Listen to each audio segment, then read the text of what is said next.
Welcome to the Manders Mindset Podcast. Here you'll find both monologue and interviews of entrepreneurs, coaches, healers, and a variety of other people, where your host Amanda Russo will discuss her own mindset and perspective and her guest's mindset and perspective on the world around us. Manders and her guests will help explain to you how shifting your mindset will shift your life.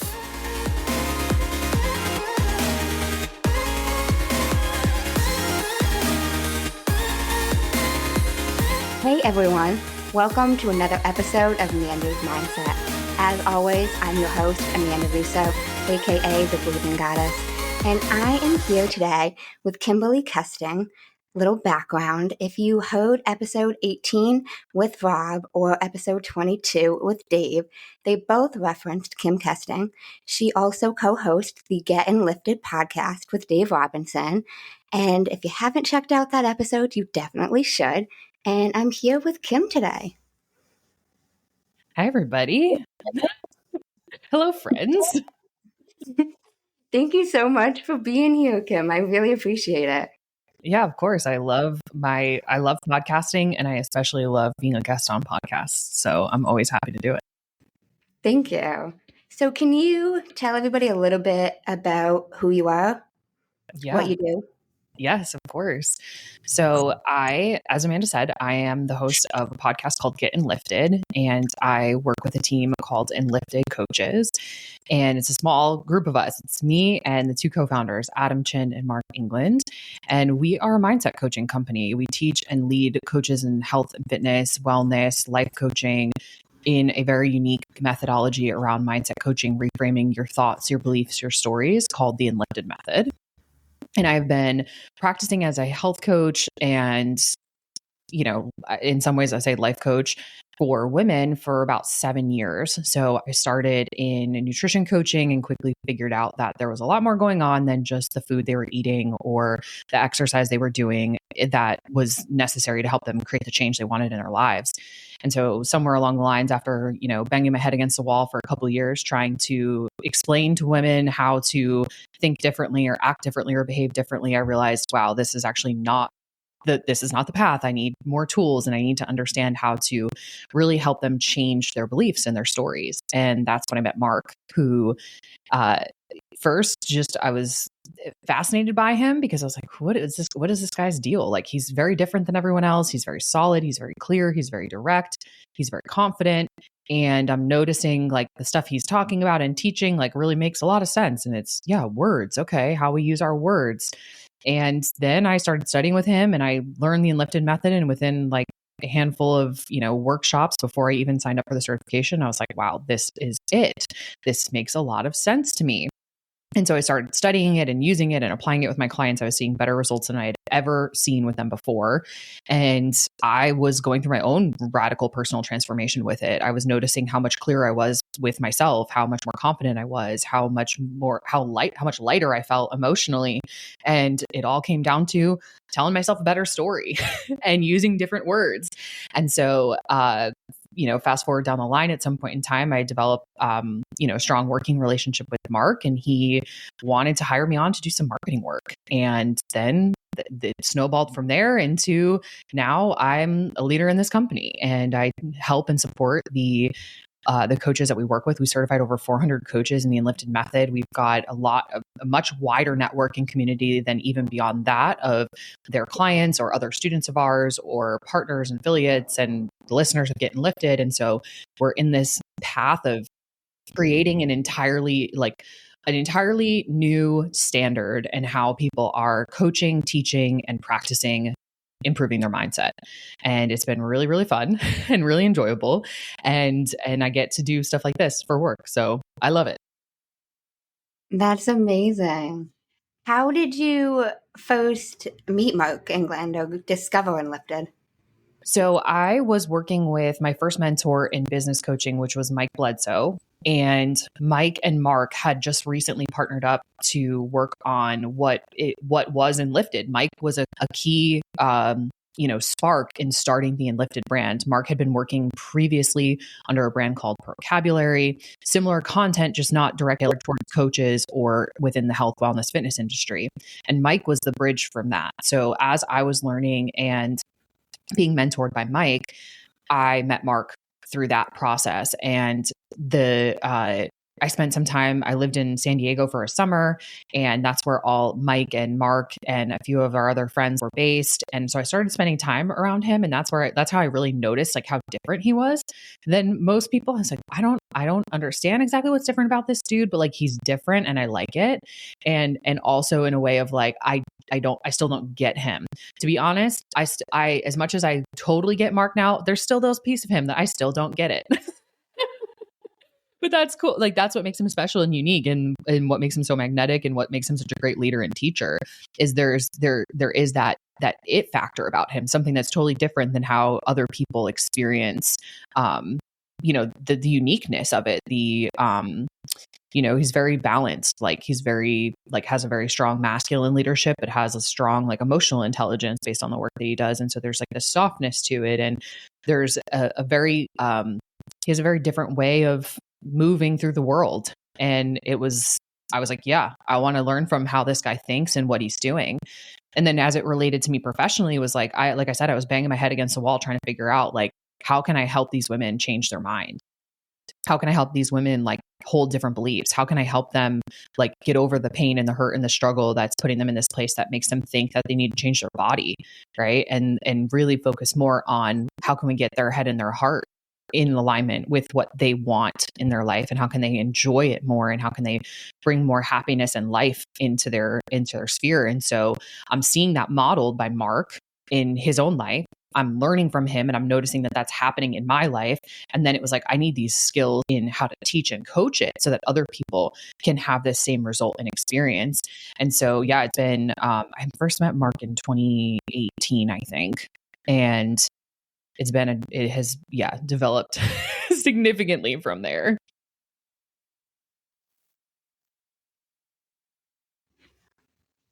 So how did you come to where you are after meeting Mark in 2018?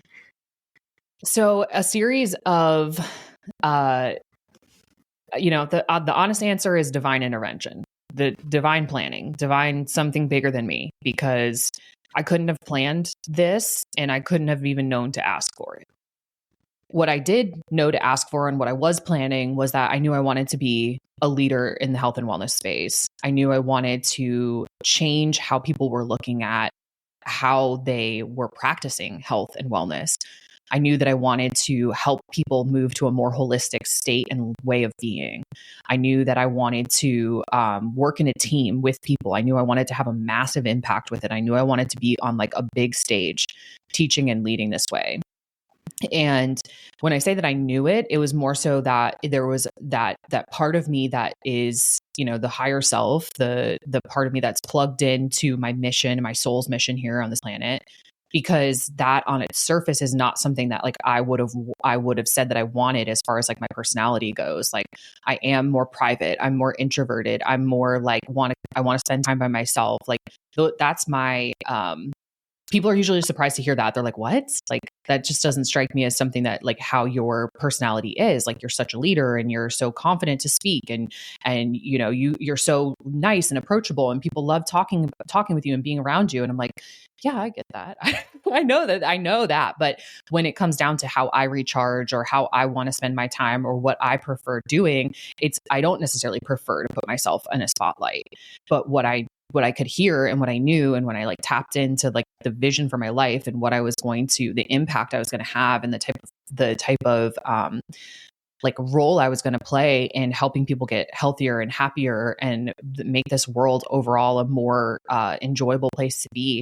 I knew that my ability to be and lead and teach and to get on the big stage and to do this at a high level, like I knew I was going to have to surrender to that. I knew I was going to like step into that. And so when I set these My previous life was not in health coaching. I worked in a corporate job and I was very, like part of the matrix, part of the problem, part of the system. And I just realized like how unhealthy and unhappy I was in that, and how much I wanted to unplug from it, and how I wanted to do things differently, which opened up an entirely new view of how I could live and operate in the world. And then once I got into health coaching and I realized I could start teaching this to other people, and then that the same things were happening for them. They were feeling more fulfilled, more vibrant, more alive, more vital. And that if I could teach more people that, then that would be the domino and the ripple and the impact I wanted to have in the world. And so as I started to like tap into my visions for myself long term and what I wanted professionally and how I wanted to do this, it wasn't just that I wanted to be a health coach. It was like I want to be a leading coach. I want to teach other coaches. I want to be a thought leader in this space. And I want to change the conversation for many people around how we're talking about. Like I felt so passionately and strong, like so passionate and I felt so strongly about the things that I was learning and teaching that I was like, I need to teach this as many people as possible.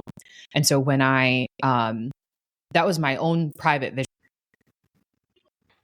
So you said you knew you wanted to leave the matrix, leave corporate.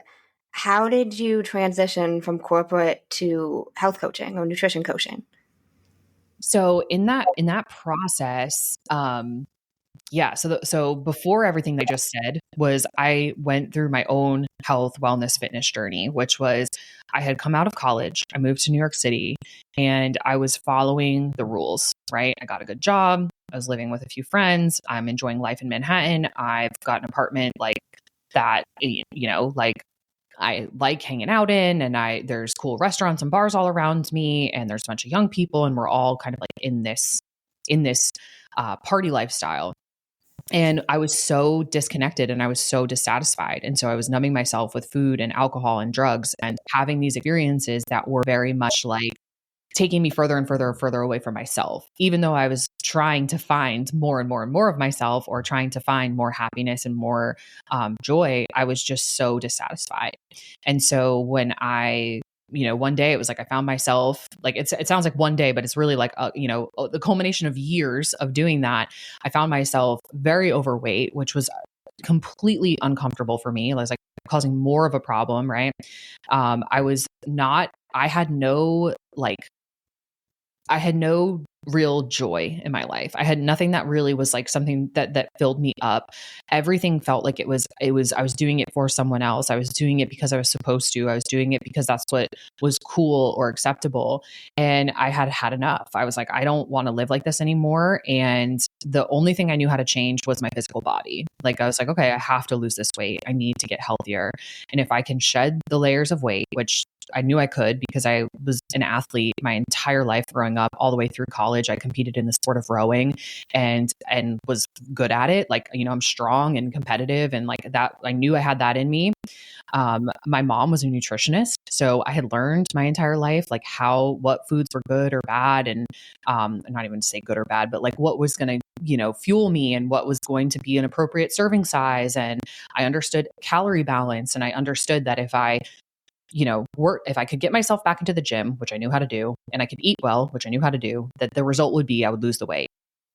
And so I that's what I did. And I went down this path of losing over 90 pounds and completely revolutionizing like how I just traded the happy hours and the dinners out and the late nights up and doing all of the, just like 20 something New York activities for fitness classes and for meditation classes and for journaling and for going for longer walks and for just being out in nature more and building more fulfilled friendships and relationships because of it. And then the last thing was like, I don't want to go to work anymore and work for a corporation that like is like, there's no value in this for me. Like there's nothing fulfilling in this for me. And at the same time, people had been seeing and watching me.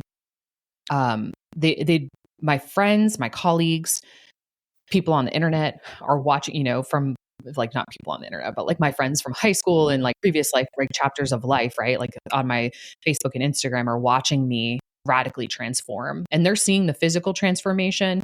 Some of them were seeing the internal emotional transformation, mental transformation. But overall, people were just asking me, how'd you do it? How'd you do it? How'd you do it? I'm like, is that even really, like, what do you mean? How did I do it? I ate less and I worked out more. What are you talking about? Like, that's how you lose weight. Like, what is, like, I don't understand what you don't understand about that. Like, yeah, that's what happens when you go to the gym. Yeah, that's what happens when you eat healthier.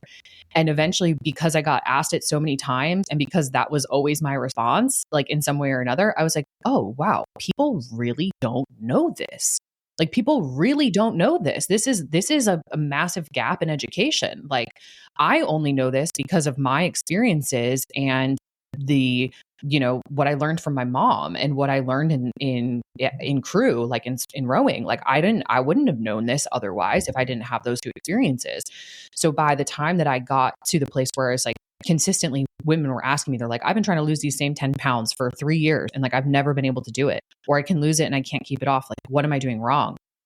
And so I noticed how many people around me were dumbfounded by my results and were impressed by my results and who were like, can you help me do that too? And so I was like, yes, I can. Yes, I can. And that's how I decided to go into health coaching, because I was so passionate about how much getting healthy had improved my life, because I had a before and after. Like, I was healthy, then I was very unhealthy, and then I was healthy again. And I knew the difference once I got back onto the other side. I knew how uncomfortable it felt to be overweight. I knew how uncomfortable it felt to be not fit. I knew how uncomfortable it felt to be like physically uncomfortable, emotionally uncomfortable, mentally uncomfortable, uncomfortable in relationships, uncomfortable with myself, all of the things. And so by the time that I got on the other side of it, I was like, this is what I want to do. And this is what I want people to experience, this freedom. I want people to experience this vitality. I want people to feel this good in their bodies. And so I started pursuing health coaching because that's what was like, what I was so passionate about, is what I was spending all my time talking about, doing, thinking about, practicing. And it was the only thing I wanted to spend my time doing. I was like, this is what lights me up. And that's when I decided to leave my job, was because I had started a nutrition business on the side. I was working with a few clients. I was working with my friends. I was teaching people around me, and I wasn't making hardly any money, but I was like, I can do this and I can make money, because I had been listening to podcasters and, Mike Bledsoe, who I already mentioned, like, I was listening to him a lot. I was listening to professional coaches talk about how they do it and why, how they build their businesses and how they make money and how possible it is and how feasible it is. So I was like, you know what? That's what I want to do. That's what I want to do. I no longer want to live this life of being in a cubicle, having no sunlight for 9 hours a day, being completely miserable around all these people that are stuck in a victim mentality, that are only here to earn a paycheck. And I don't want to do it anymore. So I'm not going to.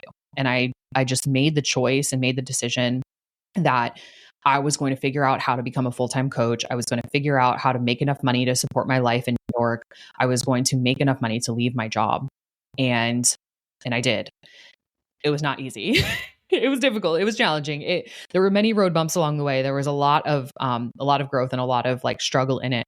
But once I did get there, right, eventually what happened was that I had forged this path for myself of about 2 years of working as an entrepreneur, solopreneur, running my nutrition coaching business, learning all the things I could learn about marketing and sales and coaching and delivery and getting results and then, marketing those results and then getting more clients and working through that entire process.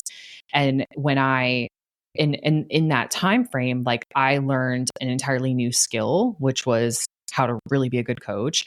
I learned how to be a business owner. I had never done that before. I learned all about marketing and sales. I learned all these, it's all this kind of just floods in at once, because you have to wear all the hats the way that I decided to do it.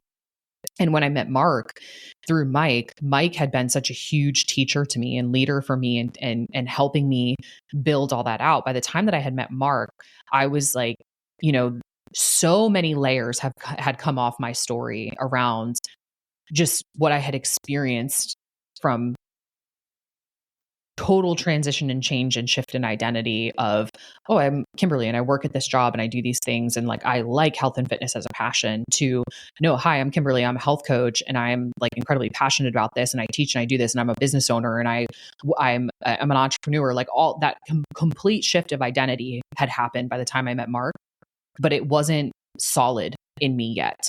It wasn't like firm and rooted and anchored in me yet, because I still had a lot of stories of imposter syndrome. I had a lot of stories around, was I going to be able to sustain this? I had a lot of, while I had a lot of support from some people, I also had a lot of criticism from others. My parents didn't support my choice to do this. They were very concerned about my financial stability in it. They were concerned about my long-term trajectory. I traded a 6-figure job to make basically have people pay me per session. Like, I was like, what are you doing? Like, you can't, you can't do that. And I was like, well, I did do it and I am doing it. So cool. But it really was like, I was up against so much of that identity shift, and which is a mindset shift, which is a story shift, that by the time that I got introduced to the Enlifted work, it was like, I was begging for it. I was dying for it. I needed to get my story straight, because what was happening in how people saw me and viewed me and how I was projecting my identity outwardly was not how it felt inwardly. And so it was like I was back in that same position I was in before, which was that I was like, well, I'm really like passionate and I love doing this, but like, am I good enough to do it? Can I sustain this? Is this possible for me to do like long term? And finding that same like feeling of incongruence as when I was, unhealthy and miserable. It was like I was creating that same kind of like stuck feeling, even though outwardly, and even though I had achieved and accomplished these goals, it was like, I'm still living in this place of, I don't believe it.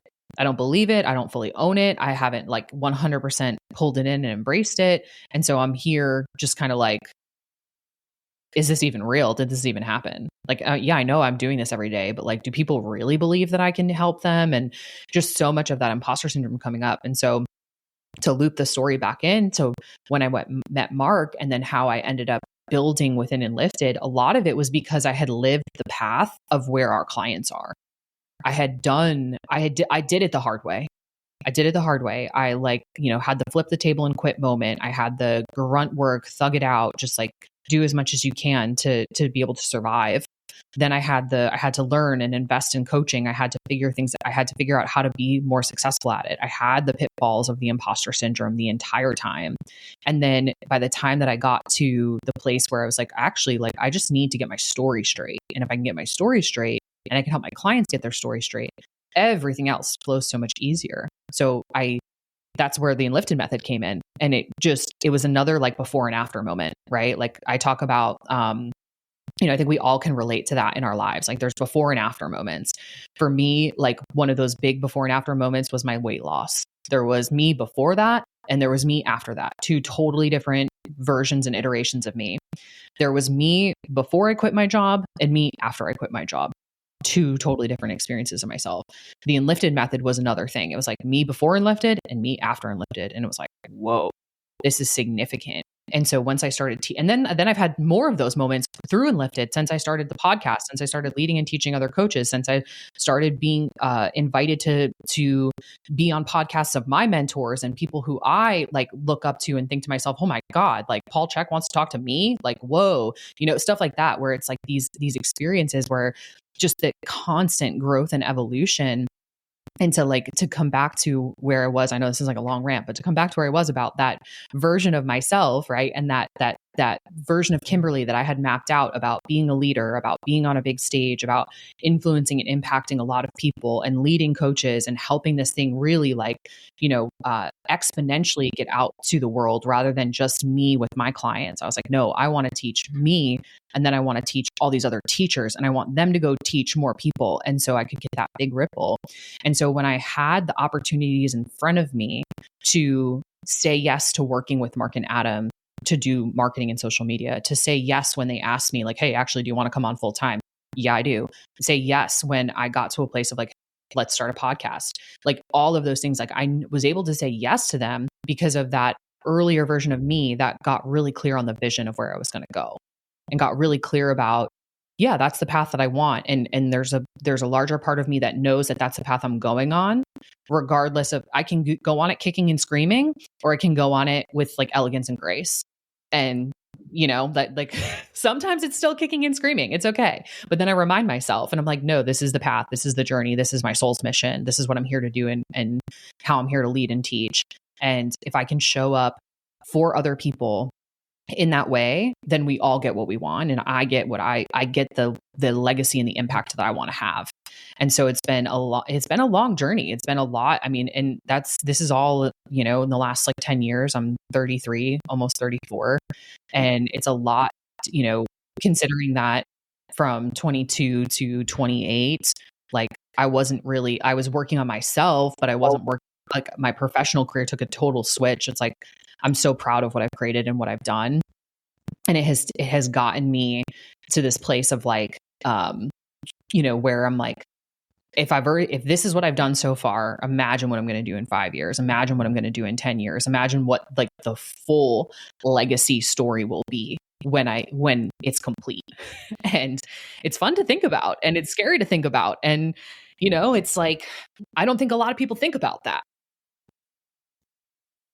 I think we live our lives, it's like, oh, okay, well, this is how I get paid and this is what I do. And this is how, like, I think we play, like most of us play small, and we don't think about the long-term legacy, or we don't think about the long-term vision of our lives. And then when you do, it's like, oh shit. Oh shit, that's what's possible. So there's a lot there. That's amazing that you were able to lose the weight, but I relate a lot to that story because I had a pretty intensive weight loss journey myself, and everybody and their brother, how'd you do it? How'd you lose the weight? What did you do differently? Especially as someone who, all growing up, I was the fat kid. Mm-hmm. And that's actually even a story I had to stop telling myself recently.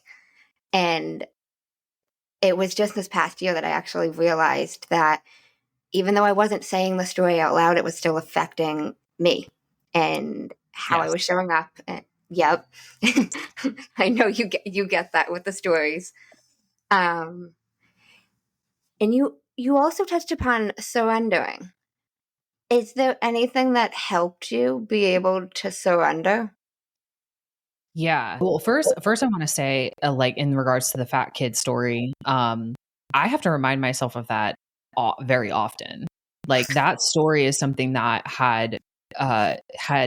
has held me back from so many things many times. And even though it may seem like, well, you just listed off all these accomplishments and things you've done, so clearly didn't hold you back that much. No, it absolutely does. It absolutely does. And the way I see it show up most for me is in my romantic relationships, and like not thinking that men are attracted to me, or thinking that like I'm not attractive, or that like I'm not thin enough, like all of the things that I know other women really relate to, because we've been taught most of our lives to be critical of ourselves rather than to love and to celebrate ourselves. We've been taught and we've been modeled by society that if you're over, which this is shifting and changing, and I actually don't think for the positive.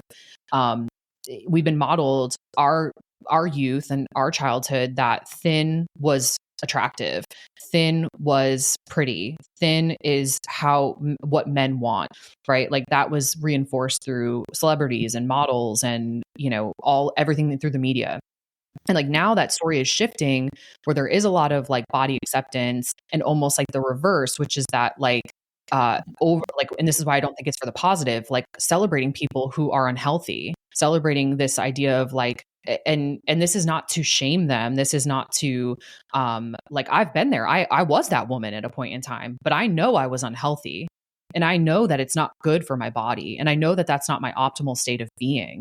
And so I don't want to see anyone living in an obese body, because it's just like the science is there. It shows us it's not optimal for you, and you're not going to enjoy it. Like you can think that you're enjoying it, but I promise you, like if you have more health and life to you, you're going to enjoy that more. And again, it's like, I have so much compassion and I have so much empathy, and I really like, I'm here to help and support that person. I'm not here to shame them or say that it's bad. But the core thing is like the piece of this that always needs to be addressed is the identity and the story, and what does it mean about me? Because for most of my life, like, and I'm also like, I'm a larger, like, I'm a larger woman. I'm taller. I have curves. I'm muscular. I'm strong. Like, I'm never going to be this like skinny girl that and I don't want to be now at this point in my life. I don't want to be, but there was a point in time where I did want to be. And we learn this through a lot of ways. Yeah. We learn this through a lot of ways, and it gets reinforced in a lot of ways. But the core of that like story of like, I'm a fat kid or I'm always a fat kid, like it does, whether we are conscious of it or unconscious of it, whether we accept it or whether we love it or whether we have worked through it or not. Like for me, I just believe it's something that I'm likely going to confront somehow for the bulk of my life. I recognize that that's part of my story, and I recognize that that's part of what has made me the woman that I am. But I also recognize that that voice is likely to show up at times when I would prefer that it didn't. And it's not that I need to silence the story. It's not that I need to eradicate the story. It's not that I never need to think that about myself again. It's that when I hear that voice and when I acknowledge that that's happening, I can say, hey, no, thank you. Right? Like, I know that's not true, or I can reframe it and I can empower myself through it and I can love myself through it, which is, I used to say to the women that I worked with in nutrition when we were shifting and changing their bodies, like I would never put this in forward facing marketing because like they would all run away and hide. But every time we got into the sessions, it was like, do you really love yourself? Like, how can we help you love yourself more? How can we help you accept your body more? Like, love yourself rather than fight yourself. Right? You and your body are on the same team. Like, you and your body are working together. Like, you both want what's best for you. And so rather than fighting it or rejecting it or shaming it, like, let's figure out how to love it more, because when you can love it, then it will start to love you back and it will work for you and with you, and everybody's going to be happy and in more synergy. So that story is like, those stories, like, they will come up and they're going to continue to come up. And so like to bring it to the point of the surrender, like that, what is surrender to me? Like, it is something that was completely foreign to me for the majority of my life. Like, I would think that surrender was a bad thing. I would think that surrendering would mean that I was defeated, that I was broken, that like I lost, that, it's all over for me. When in reality, I now have an entirely different relationship with surrender. Like, what am I surrendering to is the question that I need to ask. Like, and everyone's going to have a different answer to that. What am I surrendering to? Because just to say, like, again, words and play with the words, if I just say surrender, then what I think, where I go is that I'm lost, I'm defeated, I gave up, like, oh well, just take me, like, whatever happens, happens. And I don't like that version of surrender. That's why I've resisted it for so long in my life. I don't think that that doesn't give me a positive feeling, and there's no element of trust there. But when I ask the question, what am I surrendering to? Well, and this is going to be an individual answer for everybody. Like, to me, I'm surrendering to God, and not like in a like religious way, not in a not in the way that people might think. I'm surrendering to the divine intelligence and universal consciousness that runs this whole show, that has nothing but pure love and wants to bring me everything that I want and bless me with things beyond what I can even imagine. And that's what I'm surrendering to. And so if I know that that's what I'm surrendering to, oh, my highest and greatest good, oh, all of the blessings of the universe that want to be bestowed upon me, infinite abundance and unfathomable amounts of love. Like, if that's what I'm surrendering to, then hell yeah, take me. Let's go. Right? Like, I'm like, cool, amazing, beautiful. I love that. But if I think that I'm surrendering to, like to that element of defeat or giving up or giving in or whatever, then no, thank you. Like, I'm not going to surrender to that, because I'm going to continue to fight and push and work for what I want. And so as I've like built this relationship with surrender differently, psychedelics have definitely played a massive role in that for me. Specifically, a journey that I had with DMT that, like, you can't not surrender to that. Like, you will surrender. You will surrender. There's no choice. And it was the most beautiful, magical, most pleasurable, most like just like pure bliss and love experience I've ever had. And then I was like, that's what I'm surrendering to. That's what it means to surrender. And that's what I'm surrendering to. And not that I think you need to go have DMT to be able to find that out. Because, I mean, if you want to, like, it's great. I recommend. But if you don't want to, if that sounds crazy to you, then just write on the question, what am I surrendering to? And that's going to poke some buttons about what you are able to, how you are able to think about the world outside of yourself. And not everybody's answer is going to be God. Not everybody is going to have that type of connection with like the source. However you want to say it, it's it's powerful. It's infinitely more powerful to know what you're surrendering to and to have that belief and trust in this to be able to surrender. And if you can go there, then it gets easier, right? It gets way more pleasant too, because it's not that I'm surrendering and oh Lord, let's see what comes my way now. It's no, I'm surrendering because I know what's coming to me is good. I'm surrendering because I know that if I let go, that opens up my hand for a new thing to plop in versus like trying to force and control something and choke it to death.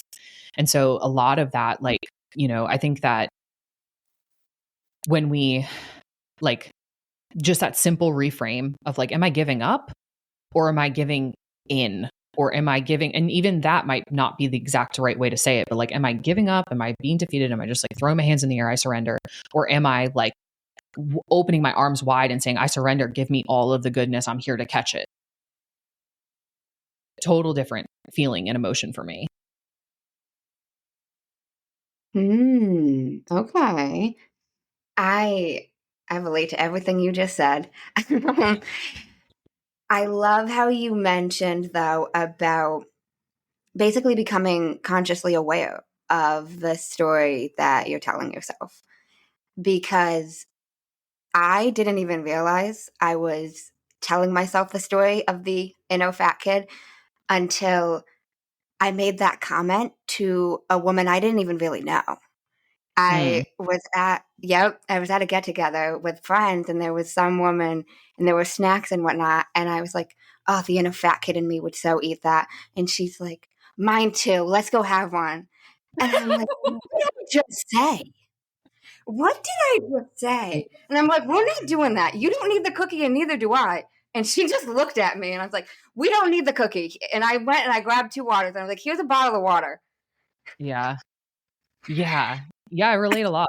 You just like brought this image to my mind of a dream that I had right before Christmas I'll just keep it short because it got a little weird, but ultimately the core of the dream was that I was like at this holiday party and they rolled out this like infinite buffet of Christmas cookies. And I love cookies and I love Christmas cookies. And like my sister and I and my mom and I and like my family, we would always like come together, bake a bunch of cookies around Christmas. And I would eat as many of them as I could possibly eat. And so while it's like a pleasant memory, it's also like I couldn't, no, I was numbing. No, I was stuffing things down literally like that. I didn't like that experience of myself. And so in the dream, this huge buffet of Christmas cookies comes out and it's like all my favorite. And I'm like, oh my God, I just want to eat all of them. But in the dream, I didn't. In the dream, I showed up as this version of me and was like, I could care less about those cookies. Like, I'm going to have one because it looks really good to me, but like, I'm not going to pig out on them and just like eat until I'm sick. Right.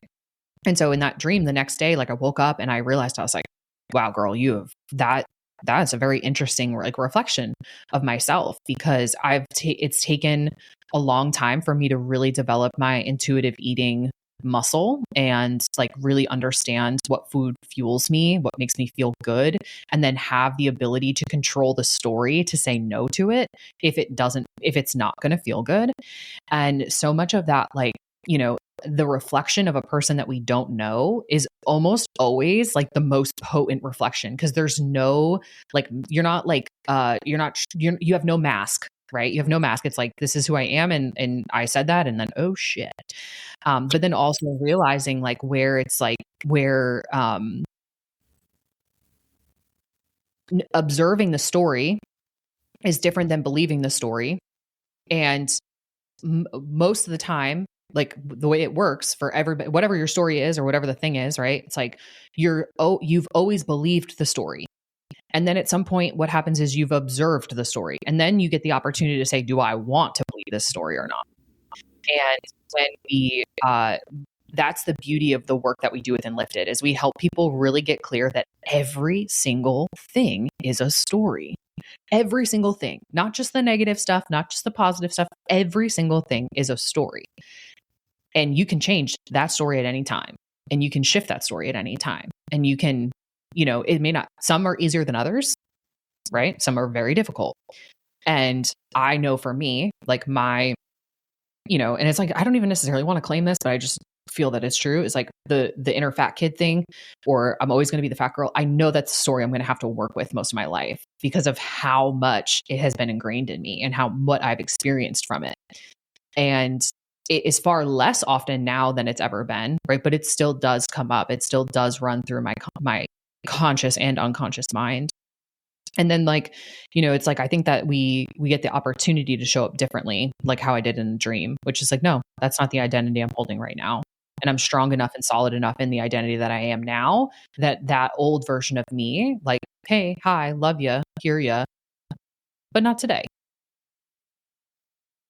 And then, yeah, it's like, I think that we can just get the opportunity to, when we can observe them, then that's when we get the opportunity to decide, is this something that we're going to keep doing, or is this something that I'm going to let go of? Mm-hmm. I love that. And I've learned through working and talking with all of the Enlifted coaches that everybody talks about how words are spells and how they're so powerful. But I've really learned that even if you don't say it out loud, it's still a story and it still affects you. Because that was the first time I had ever said that out loud.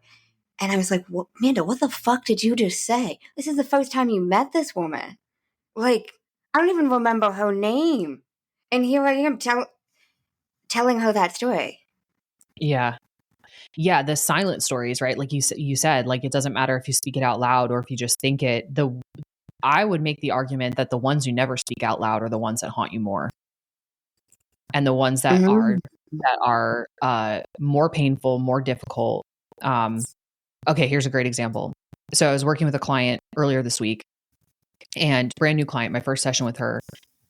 I know, I knew that it was a complex case. Like, I knew that there was a lot that I was going to, I wanted to go slow in the start because I wanted to build some trust with her. I wanted to get her comfortable. I wanted to make sure that she understood, like, truly understood the nature of the work that we were going to do together, and that there was confidence in my ability to facilitate that for her, and confidence in herself that she could, in fact, go there.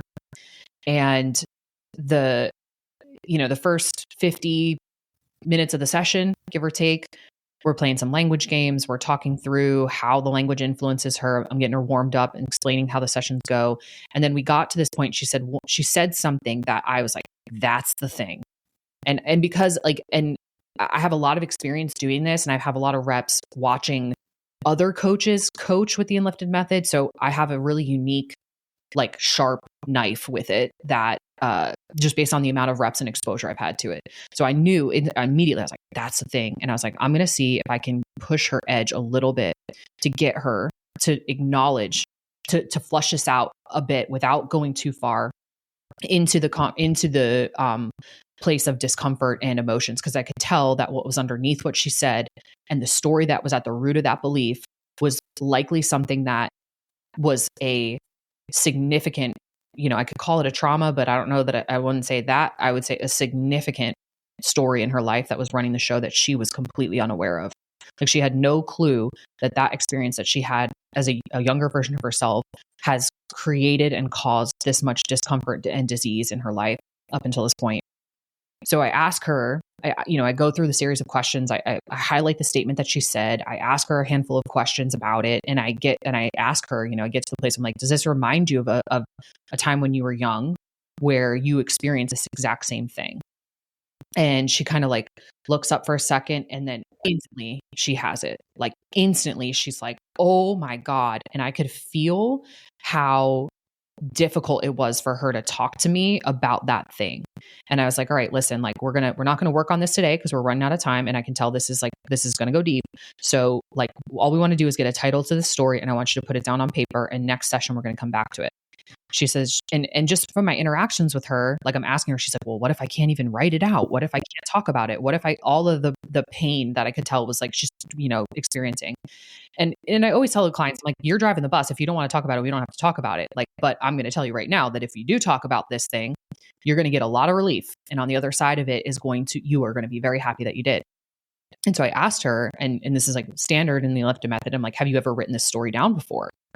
And I asked her, have you ever spoken it out loud? Have you ever talked about it before? And she's like, I think I've only talked about it one other time in my life with a therapist, and I could barely get it out. And so what does that tell me? What that tells me is this story that happened. She's in her 50s, and this story happened in her childhood, that for, call it 40 years, 45 years, this thing has been inside her, running the show, creating havoc in her life, unknowingly, living rent free in her head, right? Like, it's like, and carrying the weight of that through her entire adult life. And I still don't know what the story is because we haven't gotten there. So I can't say like the severity of it or whatnot. But what I can say is that it doesn't matter, because as I observed it in her, it's a severe story. It's something that she would prefer not to speak into, something she would prefer to keep buried inside of her. But that is the thing. Those are the exact stories that have to get addressed. Those are the exact stories that when we release them, by speaking them, by writing them down, by airing them out, when we release those stories, now we have access to freedom. Now we can create and the level of freedom that is generated from going for the biggest, scariest, most crazy story that you've ever experienced in your life. The level of freedom on the other side of that thing, oh my God, like that's a before and after moment, right? Like that's a big deal. And because I've seen this work so many times with so many people, and regardless of what the story is, and that, like, I really believe that all of our like traumas and experiences are relative to us, and that like a 10 for me may not be a 10 for you, but it's still at my 10. And so if I, on a scale of 1 to 10, right? So if it's like, if this is the hardest, most difficult, most challenging, horrible thing that's ever happened to me, or the thing that the thing I'm most secretive about or most shameful about, or the thing I can't get into, that's the story that's going to run the show. And that's the one that is going to fester and create the most problem in our lives, versus the ones we speak out loud. Like there's already some aspect of like peace or acceptance with them. There's already some aspect of like willingness to share or vulnerability with it at varying degrees. But the ones that we don't speak, those are the ones that's the ones we got to look out for. Those are the ones we got to get out. Those are the ones we've got to go into to be able to say like, hey, okay, like I'm done with this. I'm ready to put it down. I'm ready to stop carrying this. And that emotional weight, like I talk a lot about, like, my physical weight loss journey, and the parallel of that physical weight loss journey was the emotional weight loss journey when I started working my stories and when I started letting those go. And that was the thing that like people couldn't necessarily see. Like, it's very obvious when you lose 90 pounds, like clearly you look different. I now, because I've worked with enough people in this type of work, I can see the visible differences in their face and their demeanor, and I can hear it in their voice. I can see it in how they light up in a room or not when they do the emotional weight loss. But like the thing is like, I've never referred to it as that, but I like that phrase, emotional weight loss. Like I really like that. It's like, it's like, hey, all right. Got a new way to say it. But yeah, that's the thing. It's like when you lose that emotional weight, like it's the same style of transformation. It's the same experience that we end up with, which is that I don't need to hold that shit anymore. I don't need to carry that anymore. And this is the part that's like fascinating to me now, with having learned so much more about how the human body actually works and how our field works and how everything is so much more simple, but also so much more complex than how we even think of. I'm like, what if losing the emotional weight is all you need to do to lose the physical weight? Mm-hmm. That's a very, very interesting point. I love how you mentioned that the stories we don't speak out loud often haunt us the most. I've never heard that before, but I resonate with that a lot. Wow.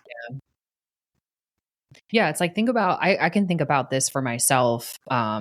I can give examples like related to I can give examples from my personal life because, why not?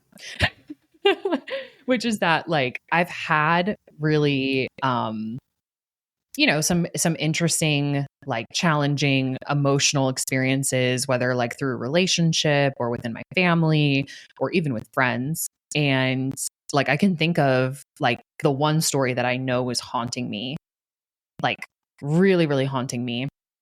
was an experience like with a former partner, and like the whole experience of like this one incident, this one story was something that I had like, it was a like a massive like pain in the relationship. And even though the whole experience was like in love, I made it mean something about me, that I wasn't good enough and that I wasn't attractive enough. And I wasn't, again, the fat girl story comes up, all of the things come up because it's like poking at my wounds. And the experience itself, I was so like, obviously he and I shared the moment and shared the experience, and he knows the story and I know the story. But the thing was like, I was so fearful of sharing that story with anyone else about exactly what had happened, that I really I would talk to my friends about it, but I would talk around it. I would share it. And I was emotional over the whole thing, but I never said word for word, verbatim what happened. I never wrote it down. I couldn't bear to do it. Like, I was just like, if I tell somebody exactly what happened here, like I'm going to be so ashamed.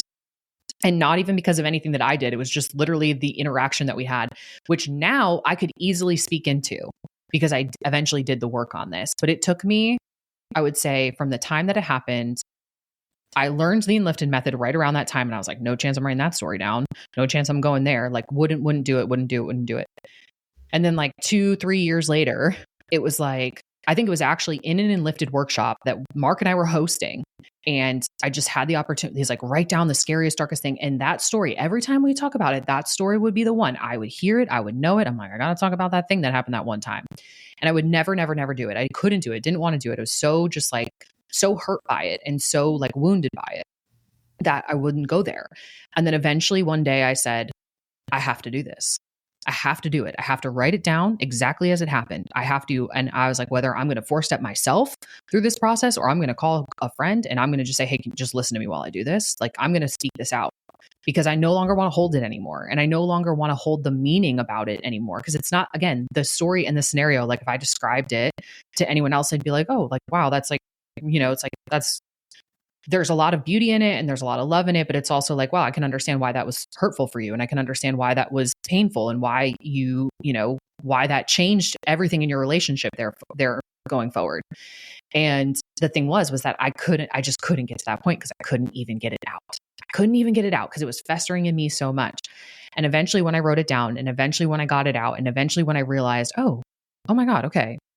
It actually came up like about a week ago or 2 weeks ago with my best friend. I was talking with her and we were, girl talking and like laughing and giggling about all of our past lovers and the men that have imprinted on us and shaped us and grown us into the women that we are. And that particular story came up, and I noticed that when I was telling it to her, which I had never told it to her before, right? And she didn't know this man. This was like, I met her after he was already out of my world.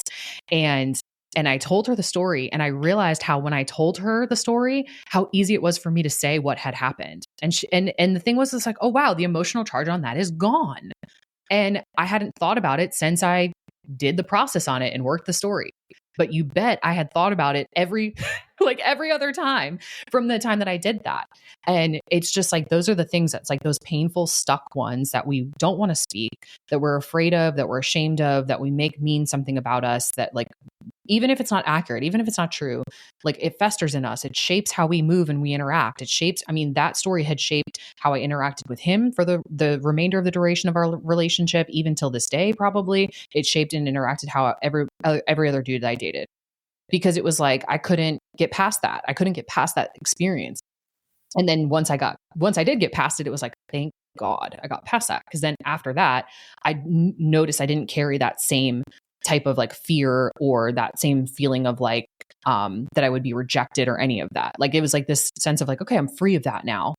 And that's what's like, that's an example from our adult life. But think about the stuff that we're carrying from our childhood that we've never spoken out, that we've had fear or shame or guilt around, or even just like a sense of like, well, this has just happened to me, right? Like, that's what forms and shapes the victim mentality later on in our lives. It's like those stories that we build and build and build, and that we make mean something about us. And the thing is that it's the story is actually objective. Like that is objective. It's just, this is what happened. These are the details. This is the facts. The meaning is the part that's subjective. And that's the part that gets us, is because we infer whatever we want from it. We make it mean anything that whatever we think we want, we make it mean that thing. And we could change what the meaning is. We can ultimately examine and re-examine and change what that meaning is. And then we can see the story for what it is. And we can then see ourselves for what we are. And we can see the other side of it that maybe we couldn't have seen before, or that we couldn't, we just didn't have any emotional space for, because we're so worked up about the thing, or so shut down about the thing too, because that could very well be the case. But it's like very profound, like the layers and the depth at which this can show up and how it can work. And then that's why, like, I love teaching this system, because it's not story specific. It's like, I can teach this system to, really to anyone who wants to learn it. You know, if you have coaching skills and coaching background and like awareness of how a lot of this stuff works, like it helps, right? But it's not a requirement. It's more of like, I could teach the system to anyone and they could utilize it for themselves or with another person, and it will create relief, and it will create freedom, and it will create clarity, and it will help you move better throughout your headspace and your emotional body. And so I love, like, you know, bringing it back full circle to like how in my path on, in coaching, this was the missing link for me to help all of those women learn how to love themselves more, and how to accept themselves more, and how to put down the stories, and how to step into a true, like, healthy relationship with themselves, which included taking care of themselves with food and fitness and water and sunlight and, you know, all of that. But it was like, that was never the thing. The thing was always just, how can I help them love and accept themselves more? And without these experiences with myself, without the experiences of like having the tool of story work, there was no chance that I could get them there. Like, I mean, not no chance, but it was a very minimal chance. It would have been harder. Yeah. It would have been way harder. And like, it's very, I use this every day on myself. Every day. I was doing it this morning to myself about how I was noticing I was grumpy about something and mad about something and frustrated about something. I'm like, okay, write it down, get accurate, get clear. Like, I love it. So you mentioned that you had a little bit of resistance basically to evoking that difficult story. Was there anything that helped you be able to surrender and work through the story? Yeah, that's a great question. I think I just reached a point where I was like so fed up with it. Like, I think I really just got to a point where I was like, you know, and actually, okay, that, but also the reps of watching so many of the Enlifted students, so many of the participants in our workshop, so many people show up and be as raw and vulnerable as possible, and not give a single, like not care at all that they're in a room of 100 strangers talking about their deepest, darkest secrets. Being so brave to show up and speak into their stories, watching other people go first, honestly. And then also realizing at some point where I was like, you know, I like Mark, he has a phrase that he says, put the gorilla on the table, which means go right for the deepest, darkest, scariest story. And after watching so many people put their gorillas on the table and then like clear it for themselves and be free of it for themselves, I realized that how could I was out of integrity, like as a leader in this space, that if I hadn't put my gorilla on my table, what the hell am I doing? You know, like, what is that? Like, that was the thing that really got to me. I was like, I am so fed up and over this story, but also how come I am not willing to do what I'm asking all of these people to do? Hold on a second here, Kim. Like, you got to go there. And that's why I think it happened in a workshop. Like, it was like, I got the balls to do it, like in that workshop, because I was watching other people, and I had that connection where I realized, I was like, oh, hold on. All right.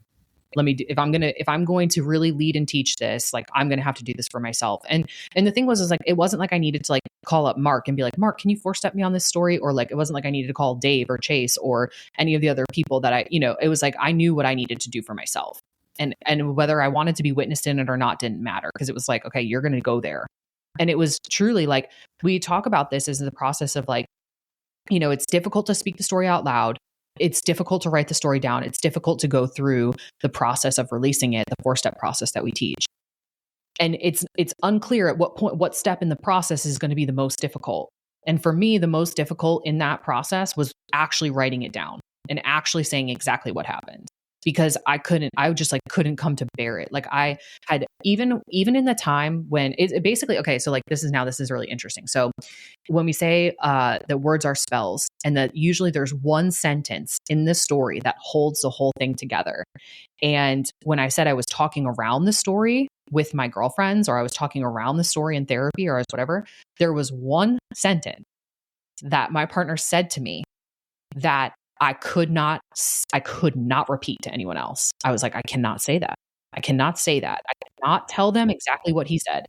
Right. And that was the thing, is like exactly what he said was the linchpin. That was the thing that was keeping me wound up about it.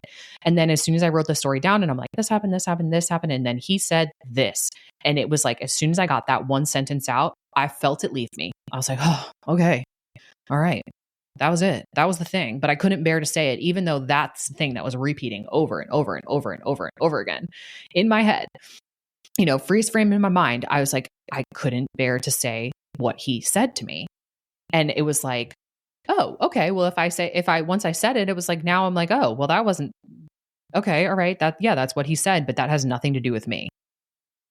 And that was the thing. It was like, oh, okay. All right. So that's why we say, like, we like encourage everyone to get specific with what happened and exactly what they said in the thing, because that's what's holding the whole piece together. I relate to so much of that.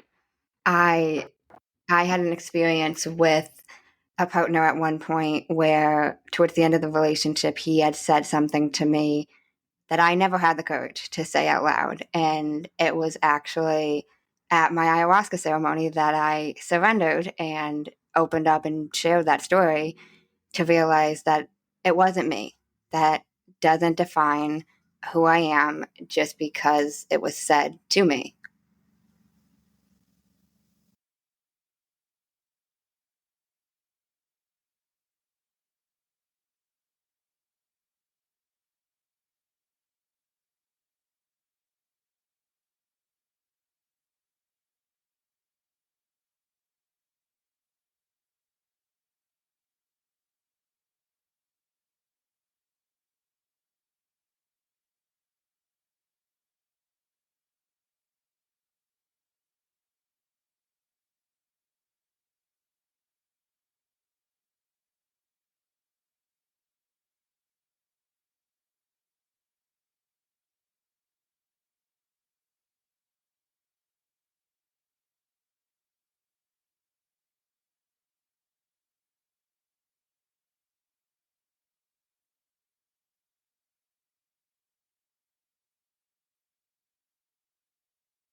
And we're back. What were you last saying? Do you remember? In tech mode. I was going to say the joys of remote recording. Well, I would say like the end of my rant, I can loop us back. So I was speaking about how difficult it was for me to get that one story out, and how it wasn't actually the entire story. It was just a specific line within the story of a specific thing that my partner had said to me that really, really, really like just that was the sentence. That was the sentence. It wasn't the entire scenario of exactly what happened and everything that went on and the entire fight and the entire thing. It was one sentence. And the thing was it was like, as soon as I was able to get that sentence down, I was able to move through it. And what I like learned through that process, and like, you know, looping it back to the idea that our words are spells, the definition of a spell being a word or a combination of words of great influence. I think it's important that we really like understand that sometimes we way overcomplicate it. Sometimes we way dramatize it. And we think it's the entire scene that happened, everything that happened that entire day that was the problem. And in fact, it wasn't. It was just a series. It was one sentence that was the whole thing, that was holding the whole thing together. And once I got clear on that, and once I was able to like realize like actually, there was a lot of freedom in looking at it, because then I could take that one sentence and that's where I could apply the translations, and I could realize that it was it was a projection, like it was him saying something about me in relation to him. And I realized, I was like, oh, well, if I reflect that back to him and I realized this had nothing to do with me, wow, I just saved myself like 3 or 4 years of heartache. It was like, it's like, wow, okay. And so like, and also like, I obviously like had to go through that experience, had to have that story, had to do that processing and that understanding of it all to like really have everything sink in as well as it could. But at the same time, like now I no longer, like, since working through that, I've never had that experience again. Anytime that I've, in dating or realizing like their stories are separate than mine and we're coming together to create a joint story, but like it's separate from me, and no longer making things that my partner or someone else would say about me or in relation to me, making it mean anything about me, making it realize that it could be separate. And so much of this work, like that we do, like when I say we, I mean Enlifted. So much of the Enlifted work that we do really like comes down to those 1 to 2 sentences, 1 to 2 things that somebody said to you one time, but it stung just enough. And we imprinted it into our brain, and our body remembers the feeling. And that's what's running the show in our subconscious mind, rather than what we consciously think or believe or want to believe. And so like going back to, the story that you and I were both talking about and sharing about, like the inner fat girl or the young, like whatever, it's like, probably like, I know I have a few moments in my life that I could isolate to specific examples of when someone called me fat, or when somebody said to me, or could have been that direct, or it could have been something else that just made me feel like I, wasn't good enough or wasn't pretty or wasn't, any of that. And those few moments, like they really, like, we might think that it's like, oh, I was 8. How could I really be carrying that? It's like, well, that's how this works. Like we carry all of our memories, we carry all of our stories, especially the ones that are very emotionally charged, especially the ones that stung and that hurt our feelings. And so going through going on the journey of looking at them, releasing them, loving ourselves in spite of them, all of that, it's such a worthwhile pursuit. And it's something that like anyone has access to, but you got to be a specific type of person to want to really go there and to want to, and have the guts to free yourself of it.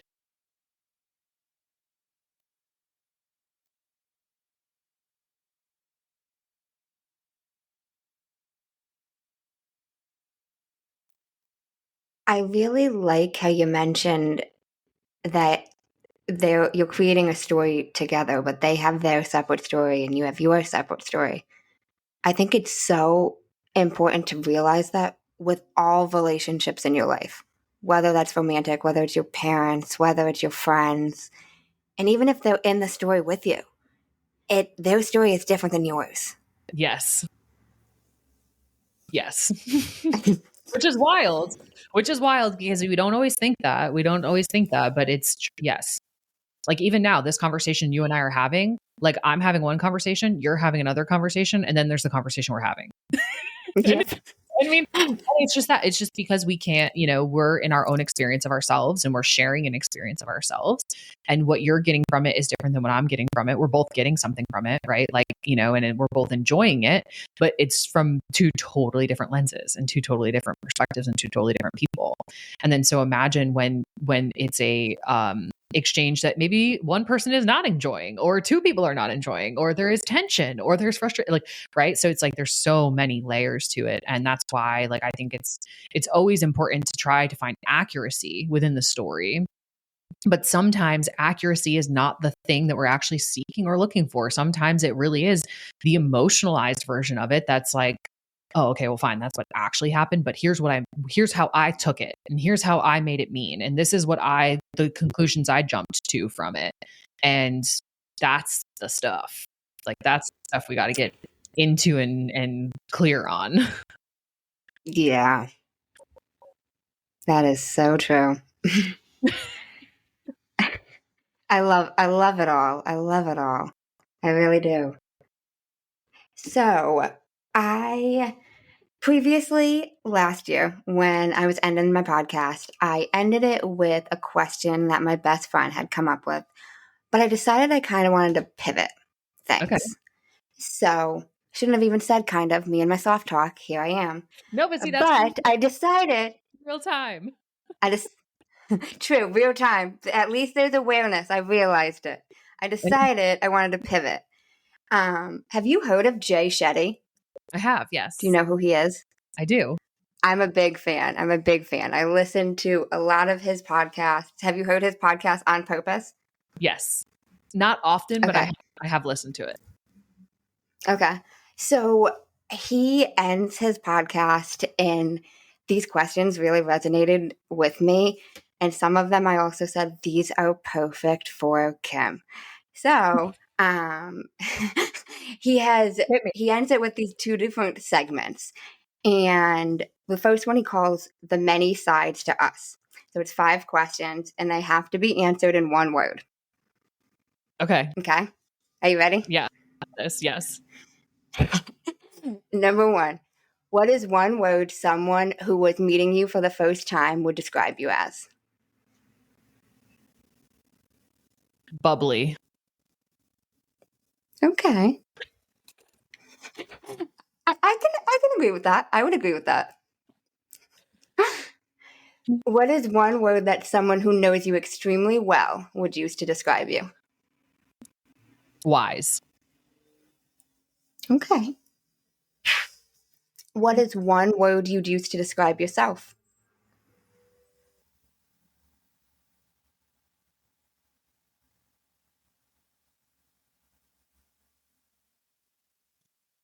This one, I don't know that it makes sense, but it's just what I keep hearing, so I'm going to say it. Golden. Ooh, okay.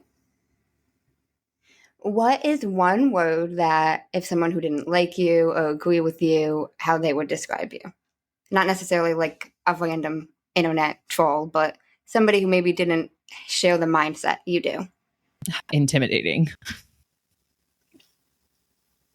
I definitely think they would. I've been called that by people who don't resonate with me. Yeah, me too. I've heard it before. That's how I know. I'm like, oh, okay. Or maybe it's I could take the X's on that one. I would say maybe it's not intimidating, but it's like bold or harsh or like strong, but in the negative like people who are like, oh, this is like yeah, convicted, like those types of words. Yeah. Okay. What is one word you're trying to embody right now? Vitality. That's my word for 2024. I love that. Thank What you. made you choose vitality? Honestly, it was the word that completely encompassed everything that I was seeking more of in my life. And I was, so I'm an avid writer, and I was writing one day and it just like spilled out onto my page. It said vitality. And then I was like, well, what does that mean to me? And I defined it as the things that make my heart beat faster and pound in my chest, making me like letting me know that I'm fully alive. That is so beautiful. I love that. I actually picked a word of the year for the first time this year. Mine was accept. Oh, okay. I like that. Yeah. There's just some things are out of your control. And at times, even in 2023, I was trying to change things that there was no control over me being able to change. Yeah. So 2024, we're accepting what is. I like that. I like it. Thank you. So second segment, Jay Shetty does, is the final 5. Now these can be answered in one word or one sentence. Okay. What is the best advice you've heard or received?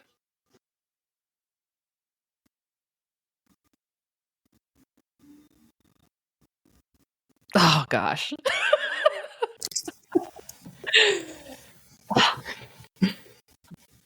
Slow down and think about your thinking.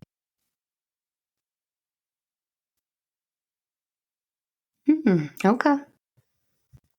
What is the worst advice you've heard or received? Hustle harder. Okay. No, thank you. What? Why do you say that was the worst? Because so I like this comes with a story. I lived in New York City for 9 years in my 20s, and I almost going on 10. And in the hustle culture that was around me consistently, it shaped me and helped me become who I am for sure. And it burnt me out so much. And especially like this idea of like hustle and grind and push, and it has to be hard. Like just don't believe that anymore, and I don't prescribe to that anymore. And especially as a woman, I'm like, I'm not built to hustle hard. Physically, biologically, nothing. Like I have a menstrual cycle. I have big emotions. I'm in the soft girl era. I am not trying to do all the work that I'm not designed to do. Like I have my own type of, thing. I don't need to grind it out. Like, no, thank you. I get that. That is something I have still been working through, surrendering to that. Yeah. Is there anything that helped you with that? Really, really, really understanding the biological difference and mental, emotional differences between men and women. And like recognizing that the world is structured completely in the masculine, and it's built around how men operate. It's not built around how women operate. And women, like we are cyclical beings. We are much more in tune with like the cycles of nature and seasons. And once I really started to like observe that and recognize that, like, I'm not going to be the same every day because my hormones are not the same every day. And I'm not going to be the same every day, like with my energy, with my feelings, with my mood, nothing. Like, and I shouldn't try to force myself into being the same every single day. I should rather like ride the wave of nature and ride like, and embrace the beauty of that cycle, and then optimize the beauty of that cycle. And so for me, it really started with tapping into my menstrual cycle and understanding the different phases of, my mood, my energy, my needs, my wants, my desires as it related to that cyclicalness, and then studying it and observing it, and then giving myself a lot of grace and compassion. Just knowing that like work with my biology rather than against it. And so much of that, men just don't have that. They have every day, they're the same. They're the same. It does, and like, yes, they have moods and experiences and all of that, but like their hormones are the same every 24 hours. They have the same cycle, and women don't. And so why should I try to force myself into that man's orientation and view of the world? Like, I'm not going to do it. Wow. Okay. Thank you. What is something that you used to value that you no longer value? Designer handbags. I relate to that too. We connect. We click so well. I see so much of myself in you. Like literally, I really do. I relate to that though. Yeah. I really do. Want, like nice handbags and nice shoes and nice like all those things, and I could care less about that now. I still like nice things, but like I don't value it. Like it's not something that I'm like, oh, I need that, or that's like a mark of my success. Versus like, it was like, I remember like my second or third year of like work after college, when I got like a nice bonus check, I was like, I'm buying myself this purse, and like as if it was this like massive marker of success. And I was just like, what a waste. That's so funny that you say that, because I relate to that too. I will never forget one of my first big paychecks that I received in college. I used it to purchase a designer handbag, and I posted a picture on Instagram just of the handbag. And years later, I was like, what is this for? It was just heart emojis. Yeah. Good for you. You bought a new bag. Who cares? Yeah. Yeah. It's so, I mean, it's just like, honestly, like, yeah, just a completely different, like definition of what success is or what's valuable to me. Like, yeah, I don't like, I value my health over anything. I value food. I value community and friendships and all that stuff. And like, I'm like, if you could strip it all down and I will just be naked and barefoot out in a commune, I'm cool with that. Like, as long as we have a farm and I get fed all the time and there's fresh water and there's people I like I'm good. I'm probably better. I love that. No, I relate. Oh my gosh, that's so funny. I love how you mentioned it comes down to what success means. That could Yeah, be a whole nother conversation we could get into, but I totally. relate. Yeah. Yes. If you could describe what you would want your legacy to be, if someone were reading it, or what would you want it to say?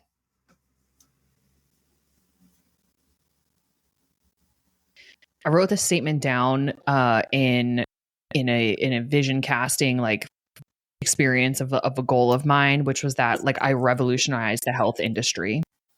And I'm gonna stick with that because I want to revolutionize the health and wellness industry. I want it to move far away from these centralized clinical like sick care, and I want it to move into holistic health and wellness, and I want to be a leader in that, and I want to guide as many practitioners as possible into being empowered and delivering that new experience, this like entirely new system of true healthcare to the world. Wow, that's amazing. Okay, final question. If you could create one law in the world that everyone had to follow, what would it be? On your 18th birthday, you have to do a mushroom trip. I love that. I love that. Yeah, it's like, or like maybe I it's have to say, I never would have guessed in a million years that would have been your answer, but I love that. maybe it's not at 18. Like we need to look at the science about like when is the most optimal time for it to happen. I'm not attached to the age, but it's a mandatory mushroom journey for all humans. Okay, I agree with that. That's like we were talking about off air about the meme. Yeah. If y'all haven't seen it, there's a meme that goes around. I'm probably going to butcher what it says, but it says something about everyone who's done mushrooms knows that the people who run the country need to do mushrooms. Yeah. It's well, and it's like to clarify, it's like it needs to be ritualized. So it needs to be a ceremony, Yes, be initiation. It with needs an to intention. all of that.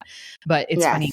even on my Bumble profile, it says like, what would, how would what would make the world a better place? Or like, what if everyone did this, what would make the world a better place? And I'm like, psychedelics. Like, I'm like, that's how serious I am about this. I'm like, I need you men to know right off the jump, like, this is what you get with me. Like, if you're not willing to go there, then it isn't it. Sorry. I love it. Yeah. Radical honesty about who I am and the medicines that have helped me.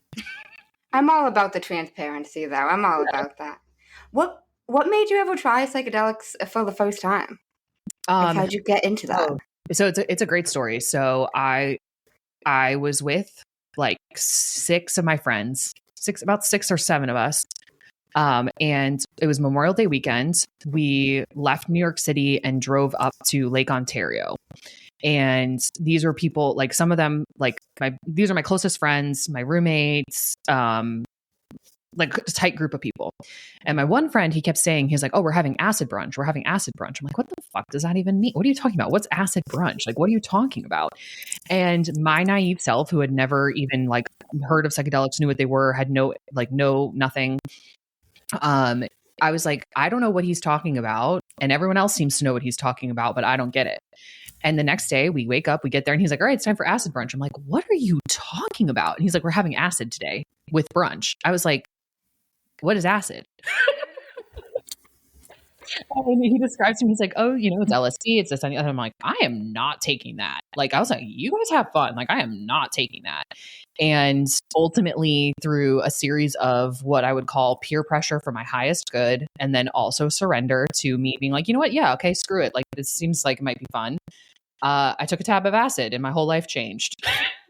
And I like had the most profound insights and had the most amazing blissful experience. And I from that moment on, I was like, all right, okay, this is some good stuff. And so then I just was, dabbling with it recreationally for fun with my friends, not realizing that the entire, I remember after that weekend talking to my best friend, John, and saying to him like, why do I feel like everything is different now? And like, I just met God and like, I understand how things work. And I just had this like profound experience. And like, everyone else is just talking about like their cool colored glasses and like how much fun they had and how giggly they were. Like, no one else seems to be finding like the depth of this experience that I did.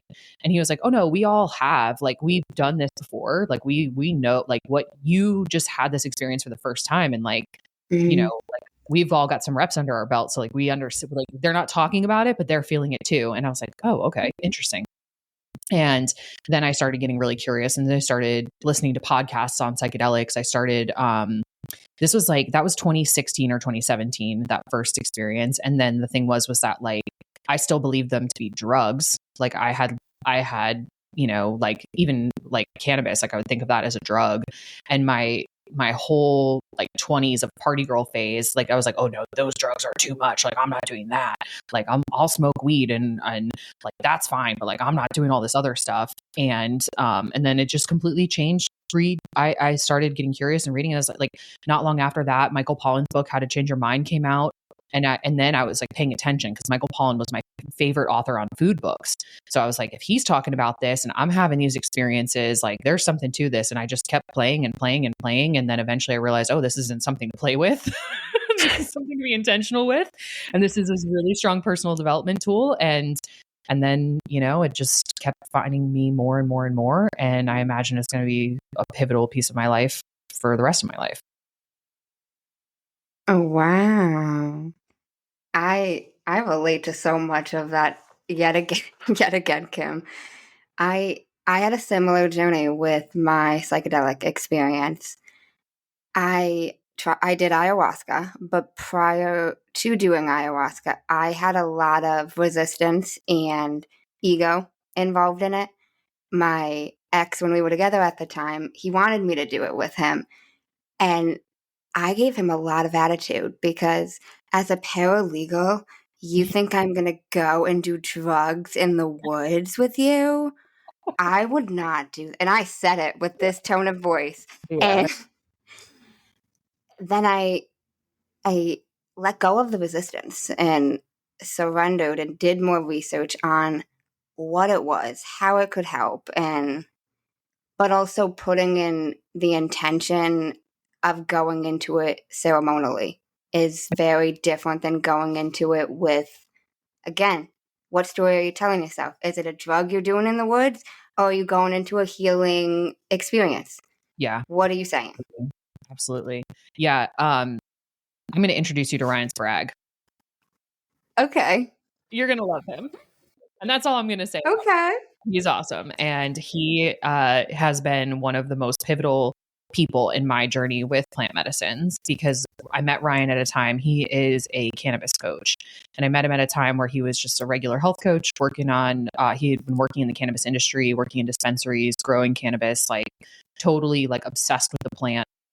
And the medicinal uses of it, but also like very much stuck in that archetype of like, you know, smoking weed is bad and you're just a lazy stoner and all that. And I met him through Enlifted in the very beginning, and he is now one of the like leading people in dismantling the stories around psychedelic use and specifically with cannabis. So he has been a profound guide for me in helping me recognize that these truly are medicines, and that with the right intention and with the right setting and the right intention and the right like mindset around it, that these are the best tools that we can use. And so he's been he's, you know, one of my best friends now, and just somebody who I dearly, dearly, dearly am grateful for what that has done like for me in my life.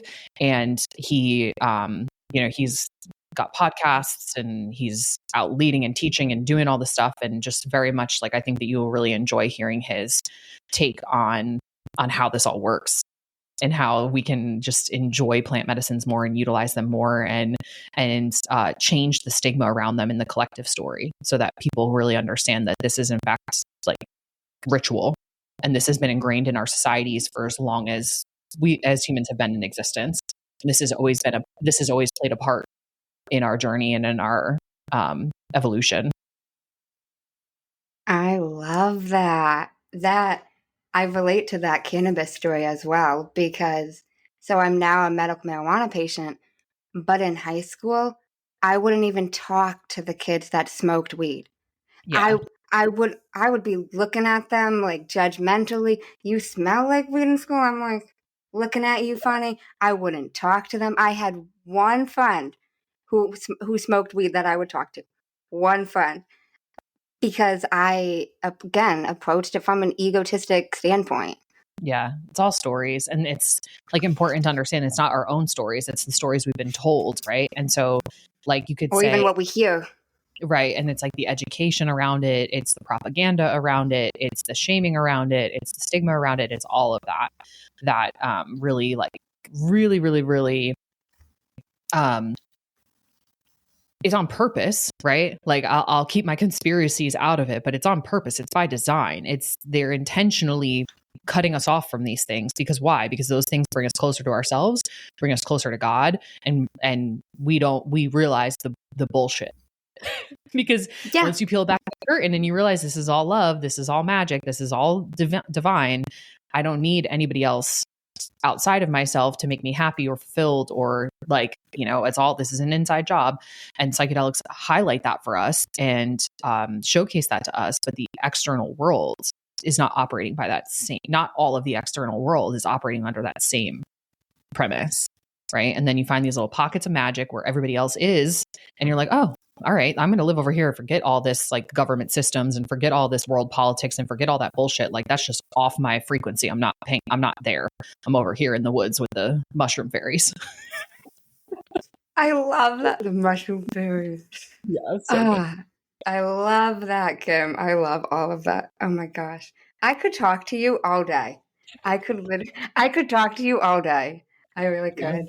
Well, Oh what's my fun gosh. about this is like in podcasting is that like we can like this is one of the things I was thinking about yesterday and why it made me really realize why I love podcasting and I'm sure like you can relate and understand is that we can have these conversations all day like you and I, and what the power of podcasting does is allows us to have these conversations with so many people who like we won't interact with otherwise, other than listening to each other through our headphones or in the car or in the kitchen while we're cooking. And the reality is that like we as hosts of podcasts, people have the opportunity to hang out with us whenever they want, like on demand, which is definitely something that like I realize is part of the work that I'm doing. And I appreciate about other podcast hosts because I'm like, thank you for putting yourself like out there to be everybody else's best friend, like in your pocket, because it's like people, you can listen to me anytime you want. It's called Get Enlifted, and there's a bunch of episodes, but the thing is like, and I keep putting out more. We can follow each other on Instagram. We can interact like that. There's all of those places that we can, like the classic ending podcast question, where can people find you? It's like, I'm always around. I'm always here. You can always access me.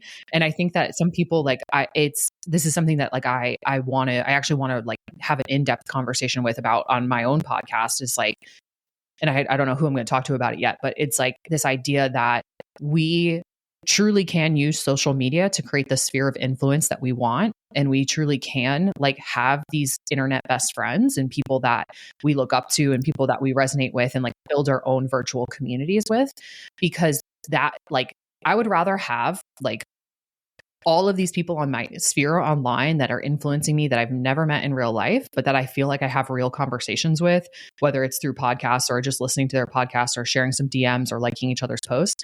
I would strongly prefer that than to have only one person in my real life that I could do that with, So it's like being able to like see the magic that the internet brings us by connecting us with people that are all over the globe to have conversations like this, and then be able to have them on demand through our smartphones and just say, yeah, you know what? Today I want to be in some of Amanda's energy. So I'm going to listen to her podcast. And that's awesome, right? For the people who are and same for me. It's like people are like, oh, I really just want to like hear from you. My best friend does this. She literally tells me the other day, she's like, I wanted to call you, but I knew you were working. So I just put on your podcast instead. I was like, okay. I ironically had an ex-boyfriend say that to me. Oh, well, hey. Recently. Yeah, hey, interesting. Oh, so funny. But I love everything you mentioned. The pocket best friend. So I relate to that. That's so cute. Yeah. And I really like how you mentioned that like internet best friend, because I relate to that a lot with you. After listening to a lot of Thank different you. podcasts you've been on, I was like, and I already told you this off air, but I see so much of myself in you. I really do. I love that. Yeah. And I believe like we're all, like we're all sharing. This is why I do what I do. Sharing my story that is like valuable for me to lead in that way and teach in that way is also valuable for the people that it touches. And so I know the people that have done that for me that I've either interacted with or never interacted with, like me sharing myself with you and it resonating with you and it giving you some sort of like guiding light or just like peace and solace of like, oh, there's another person out there like me, like whatever the thing is. Like, I'm so grateful for the opportunity to do that because of how many people have done that for me that they may never know that they did that for me. Right. Or that they may not know that they're actively doing it for me. And so I really, really appreciate the opportunity to share my stories and have it resonate and have people feel like supported in it and guided in it. And then like to continue those relationships because we're all doing this thing together. We're all doing this thing together. It's not a hierarchy. It's not I'm further along the path than you or I have more knowledge than you. It's like we're all doing it together. And the best way we can support each other is to keep doing what's best for keep doing our thing so that other people can see it and say, I want to do that too. Or she can do it, I can do it. Like that's a big one for me that I've seen so many other women lead before me that I'm like, she can do it, I can do it. Hell yes. I love that. I love that. That reminds me of, and this will be the last thing I say, but it reminds me of Dave had mentioned to me on the podcast I recorded with him how you never know who's listening or who it's impacting. Whether they reach out to you and say it or not, you never know who it's impacting. Yeah. And here's something that I will share with everybody who's listening, who's made it this far. If you're listening to either of us right now and it's impacted you, reach out to either one of us and tell us. But also if you don't want to do it to either of us, do it for somebody else. Like I make a point, I intentionally do this to people I follow on the internet that I like, that are doing cool stuff. I will go out of my way to send them a voice note or to send them a message that just says like, hey, so-and-so, like, I love your content. What you're doing is awesome. Keep going. Like I'm waiting for everything you post. I love, right? Because why? Because you never know what's going on in their life. They might be over there being like, man, is anyone listening? I don't know if this is worth it. I don't want to do it anymore. And getting one message like that will shift the entire trajectory of a person's day. And I did this the other day on like a hair product that I'm loving. I literally just was like, I shared it on my page and then I like messaged the girl who makes it. And I was like, hey girl, I just want to let you know how much I love this stuff. Like, I'm so grateful for it. Thank you for doing what you do. And she literally was like, oh my God, I was having a really hard day. And I'm just so glad to get this message. Like, you just made me like realize I just need to keep going. I'm like, oh, yeah, you do need to keep going because I want to buy more of this stuff. So selfishly, yeah, you do. I love that. I love that. I completely agree. If either one of us impacted you or influenced you, please don't hesitate to reach out to us or whoever that may be, whether they've got a podcast, whether they post something that you really resonate with. That also makes me think of kind of slightly different. But when anybody in my life comes to my mind, if I think, oh, I'm really grateful so-and-so helped me with XYZ, even if it's something from years ago, I'll send them a text and be like, hey, thanks for helping me with that thing back in 2019. Half my friends are like, what the fuck's going on, Amanda? Listen, it just randomly came to my mind and I just wanted to remind you. Yeah, totally. Totally. I love that. What a fun conversation on a Friday. I agree. Kim, thank you so much. This was absolutely amazing. Yes. So outside of the Get Enlifted podcast, where can listeners connect with you? Are they able to work with you directly? Yeah. So the best place to get in touch with me is on Instagram, which my Instagram handle is Kimberly.Kesting. And at this point in time right now, whenever you hear this, you know what? I'm not even going to make that claim. Just message me. If you're like, hey, this is something I would want to talk to you more about, message me and I'll let you know if I have an open space or not.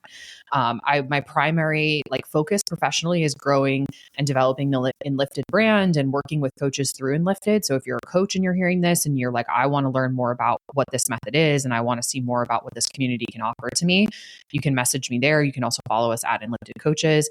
And if you're looking for personal coaching or something along those lines, reach out to me and we'll have a conversation about it because that's in flux. I work with 1 to 2 clients at a time, and just based on what my calendar availability is usually it's a crapshoot. So I was going to say, I was like, right now I'm full, but that may not be true when you hear this. So I won't make that claim. Okay. I'm friendly. Yes, she really is, honestly. And little caveat, I have spoken even in Instagram DMs. All of the Enlifted coaches are so approachable and some of the friendliest people I have ever spoken to. So don't hesitate to send any of them a message. I will just throw that in there. I love that. Yeah, we're But good vibes. you really are. You really are. I absolutely love all the work you guys are doing. But even outside of the work, all of you are some of the sweetest, kindest people I have spoken to. So I super appreciate that, Kim. Thank you. Thank you so much. Is there anything else you want to leave the listeners with before we close out? No pressure. No, I'm complete. Okay, I just like to double check. In case no one told you today, I'm proud of you. I'm rooting for you. And you got this. As always, if you enjoyed the show, I would really appreciate it if you would leave me a 5-star rating, leave a review, and share it with anyone you think would benefit from this. And don't forget, you are only one mindset shift away from shifting your life. Thanks, guys. Until next time.